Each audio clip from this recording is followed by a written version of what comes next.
আসসালামু আলাইকুম প্রিয় দর্শক, কৃষি খামারের পক্ষ থেকে আমি আব্দুল মতিন, আদর্শ গ্রাম কৃষি ও মুরগির খামার, হাটাজারি, চট্টগ্রাম।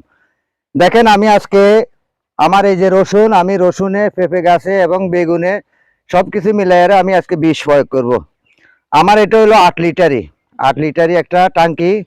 এখানে আমি কাপ বিষ ব্যবহার করতেছি 1.5 কাপ, কারণ এটা খুবই মারাত্মক বিষ, এই কারণে আমি 1.5 কাপ ব্যবহার করতেছি। যেহেতু এখন এখানে আজকে মেঘলা আকাশ এবং কি প্রচন্ড শীত চলতেছে, শীতের ভিতরে এখন মেঘলা আকাশ চলতেছে আমাদের এই চট্টগ্রাম হাটাজারিতে।